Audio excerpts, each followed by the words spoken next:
O alerta vem da FIFA, para a gente começar falando sobre esta paixão brasileira que é o futebol. A FIFA está alertando que em 10 anos, 7 clubes fecharão suas portas só aqui no Rio Grande do Sul.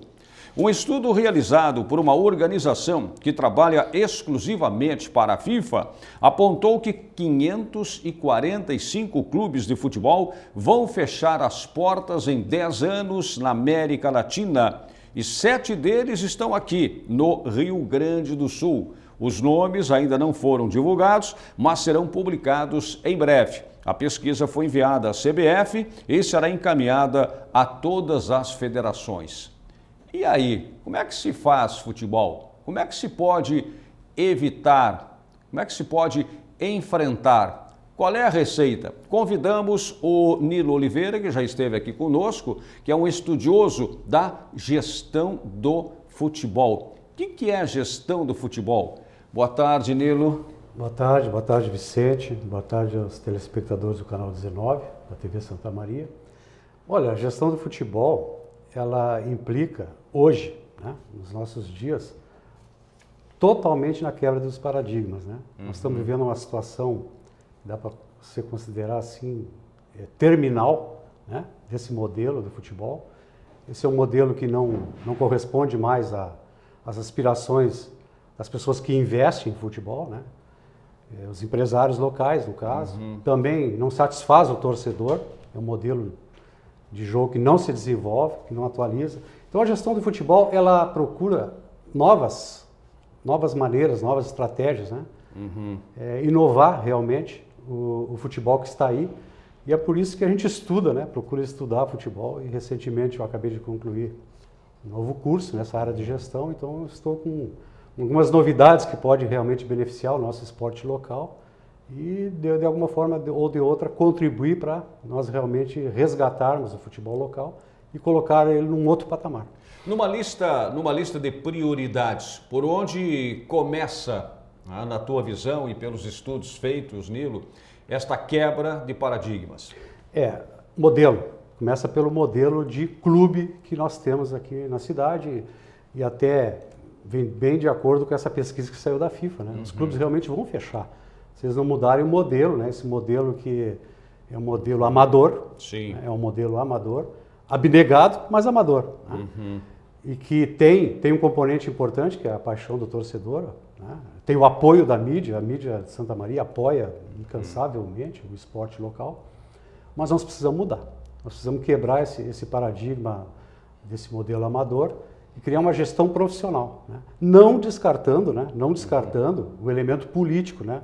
Nós temos uma cultura aqui no país que faz com que os clubes sejam um tanto quanto híbridos, né? Tem uma parte política do clube e a parte profissional. Essa parte profissional que tem que ser atendida, melhor atendida, ela está muito, muito carente.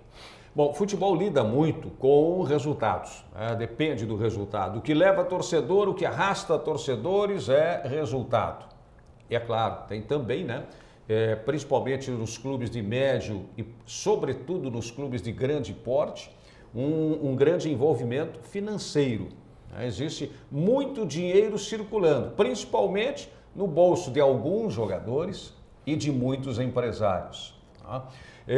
Dá para quebrar paradigmas, dá para implantar esse modelo que tu defendes com resultados, bons resultados dentro de campo? Dá, e nós podemos citar, assim, há exemplos no mundo, é justamente esse curso que eu fiz, ele mostrou exemplos que saíram do zero. Né?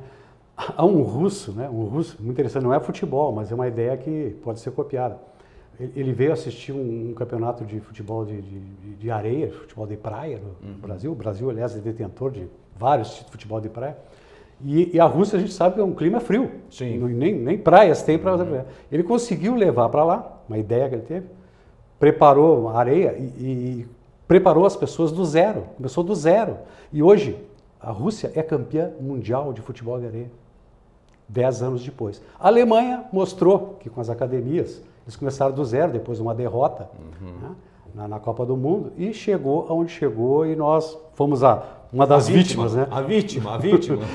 O Barcelona olhava o Real Madrid, uma superioridade incrível o Real Madrid tinha sobre o Barcelona. Ele se voltou para a comunidade de Catalunha. Então, mal comparando, nós temos uma comunidade aqui, nós temos Santa Maria. Eram os galácticos contra os catalunhos. Isso. Aí eles criaram um conceito, uma maneira de jogar cultural, investiram nas categorias de base, um projeto de médio e longo prazo. Teve aceitação da comunidade catalã, teve aceitação da imprensa catalã, teve aceitação dos torcedores do Barcelona.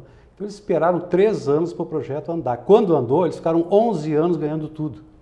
E agora eles estão mesclando categorias de base com jogadores pontuais, Neymar, etc.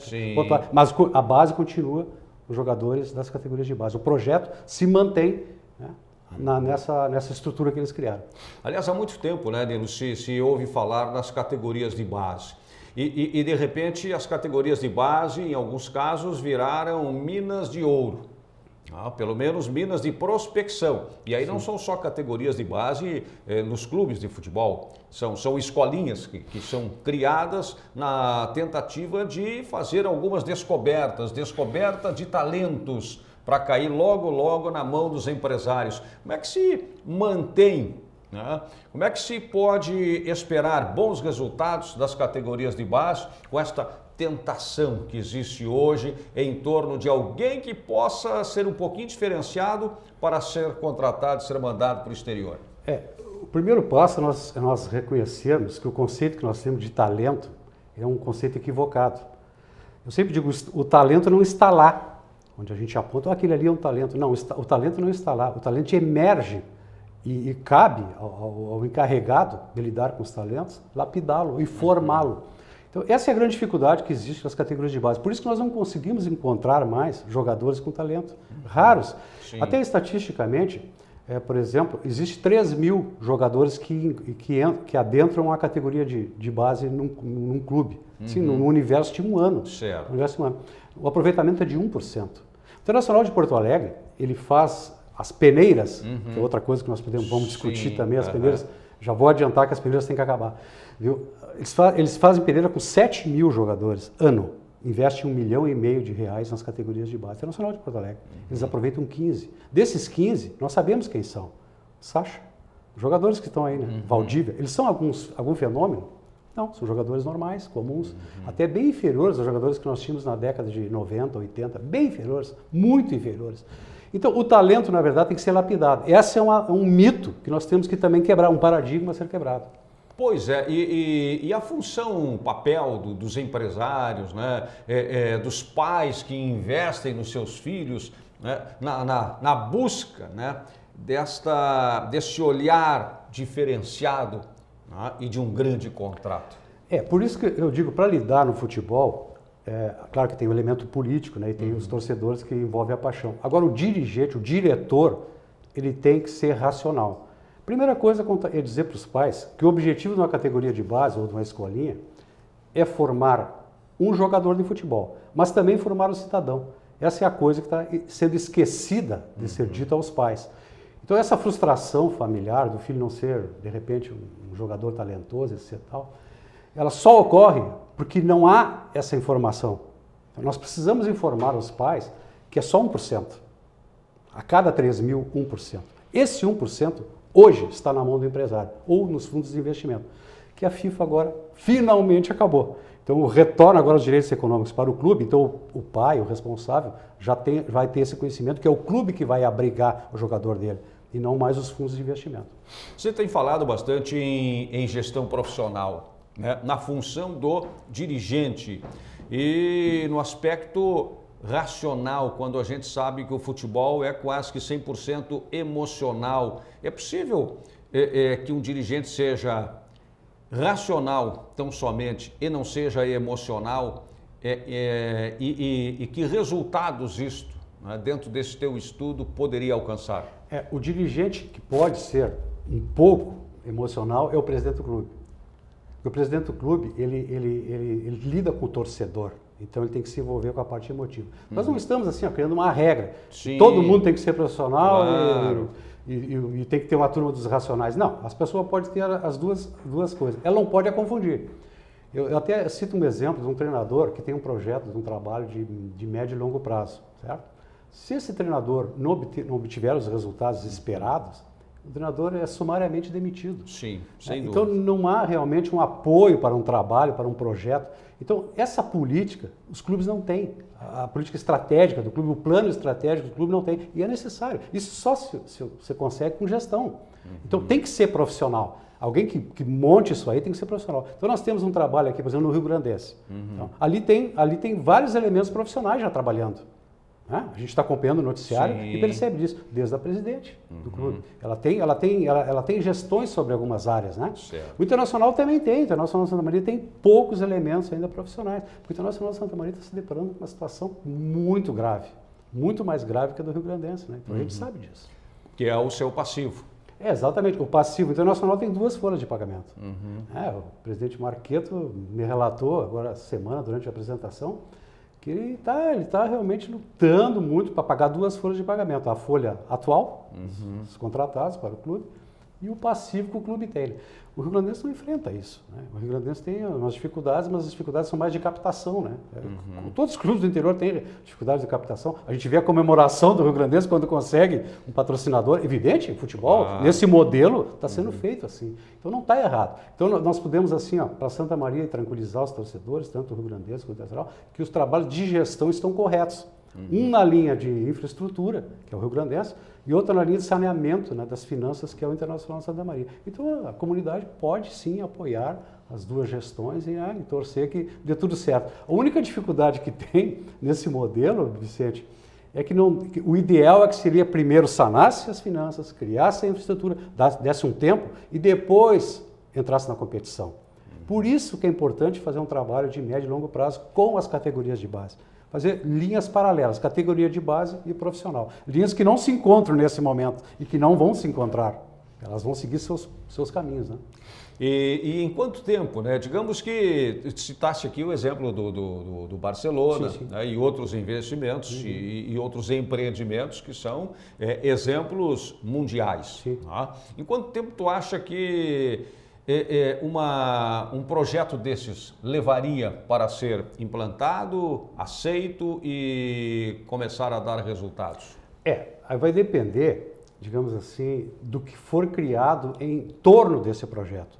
Ele pode ser mais rápido, pode ser mais lento. Se nós tivermos uma infraestrutura boa, campos de treinamento, uma gestão dos negócios, um plano, uma estratégia, nós podemos, a partir do 3º ano, o projeto pode deslanchar.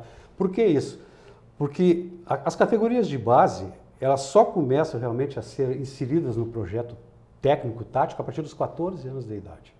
Antes, eu vou dizer, é enganação. Não se faz. O jogador dos 10 anos até os 13, ele trabalha o futebol de maneira lúdica. Como era, a gente brincava na rua, lembra antigamente? Aquelas brincadeiras. É a mesma coisa. As escolinhas não são para ensinar fundamentos. O objetivo da escolinha é deixar a criança viver a infância e praticar uma atividade. Isso aí é conduta pedagógica correta e nós precisamos levar isso aí para os pais. Quer dizer que o processo de aprendizagem começa depois dos 13. 13, 14 anos, por quê? Até pela formação orgânica, é onde o menino ele já tem os pelos pubianos completos, tem uma série de fatores, a parte hormonal dele. Antes é impossível. Então, por isso que o talento não é inato, é outro mito. O talento não é inato, o talento é lapidado. Então, de repente, tu tem com 14, 15 anos de idade, olha assim, mas como joga, é impressionante, mas não vai ser jogador de futebol. Então, o que a gente faz se ele não vai ser jogador de futebol com 15, 16 anos, que a gente descobre? Qual é a obrigação daquela pessoa que está lapidando o talento? De informar o pai antes, que essa possibilidade existe, quando ele é matriculado numa escolinha, numa categoria de base, etc. E dizer para o pai, olha, nós vamos devolver para ti um cidadão. Então, esse projeto abriga também formar os cidadãos, antes de tudo. Essa é a resposta que nós temos que dar para a comunidade. A comunidade que investe, ela tem que ter também essa resposta. Por quê? Porque nós temos realmente um alto índice de criminalidade. Sim. Por quê? Justamente por causa disso. Não tem o fator social. E aí tu me dás o gancho, né, para fazer uma outra colocação. A função social do futebol. Qual é o papel social do futebol?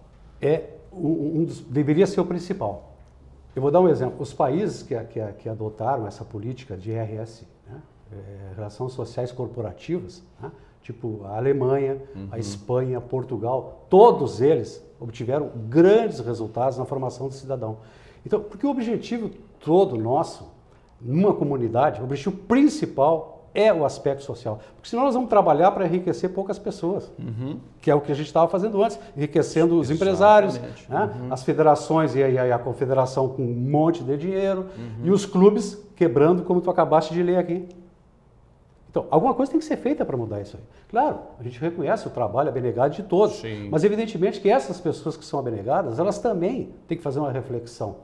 O futebol não está indo para lugar nenhum. Evidentemente que nós temos que mexer nisso aí. Bom, o que a gente pode fazer então com o Internacional de Santa Maria e com o Rio Grandense? Além da atividade profissional, eles podem se dedicar uma parte às relações sociais com a comunidade. Né? A gente sabe, há campanhas, o próprio Rio Grandense está organizando algumas coisas, o Internacional faz essas campanhas meritórias, a gente vê, né, de agasalho. Vamos aumentar isso aí. Nós podemos realmente inserir os nossos clubes na comunidade. A comunidade agradece. A comunidade vai agradecer. Ok. Pois é, alguns tópicos, né, a respeito desse tema que é muito amplo. E é claro, nós estamos falando de futebol e aí estamos falando de paixão, emoção do torcedor, aquela de ir para a tela, de gritar, de xingar o bandeira, né, e essas coisas todas que nós sabemos no dia a dia. Vamos ter outras oportunidades, espero, para a gente continuar né, discutindo esse tema. Para encerrar, Nilo, né, o Nilo tem esta formação, portanto, em gestão de futebol, né, e isso é extremamente importante. O que se pode esperar de Rio Grandense nesse contexto, né, local e regional que tu conheces? O que se pode dizer, né? Qual é a tua opinião que pode passar aos torcedores de Rio Grandense Internacional que estão agora nos assistindo? O que se pode esperar, o que podemos esperar de Rio Grandense Internacional na divisão de acesso que começa agora em março? Pelas informações que nós temos, né, do quadro geral, né, as equipes do interior todas se equivalem. Né? Tanto o Rio Grandense quanto o Rio Santa Maria, eles fizeram investimentos dentro do nível, dentro desse modelo, que é o modelo competitivo. O próprio São Gabriel aqui, que é vizinho, todos eles eles realmente têm condições de competir e conseguir uma das 4 vagas, né? Então a gente espera realmente que as duas equipes daqui consigam, né, estar no quadrangular final e que a melhor, que é um funil, né, vai ter só uma, que a melhor consiga chegar, o que vai agradar 50% da nossa comunidade. Então, essa é outra questão que nós precisamos discutir, né? Uma questão, uma cidade do Porto de Santa Maria, uma região central, com todo o aparelhamento, com a população que tem, é necessário tiver essas duas equipes na primeira divisão, é inconcebível que não seja assim, né? Mas nós sabemos que, infelizmente, nesse modelo, a dificuldade é bem maior. Mas acreditamos realmente que eles possam, né, por serem equipes competitivas, chegar lá. Muito bem, obrigado Nilo Oliveira, né, que é filho, para quem vem de São Gabriel como eu, né, de Ilo Nunes de Oliveira, que respirava futebol, transpirava futebol, técnico, preparador, comentarista de futebol, né, na Rádio São Gabriel, naqueles tempos e tudo mais. E deixou esta herança, né, esse legado. E que o Nilo tem trazido aqui para nós também hoje, né? Com uma atividade aqui em Santa Maria, vivendo em Santa Maria, contribuindo para a nossa cidade, nesta área que é extremamente importante, que é o futebol, que é o esporte e também com todos os seus desdobramentos. Obrigado, Nilo, e como disse, né, no meio da entrevista, no decorrer da entrevista, que tenhamos outras oportunidades de continuar tratando desse assunto. É um prazer e agradeço a oportunidade, Vicente. Obrigado, Nilo. Nilo Oliveira, falando sobre gestão no futebol, gestão do futebol. É bom para a gente também pensar, né, quando se trata de olhar para frente e ver o que pode acontecer, principalmente aqueles que não dispensam seu futebolzinho no final de semana e nos momentos de grande emoção que esta modalidade principalmente nos oferece historicamente no país.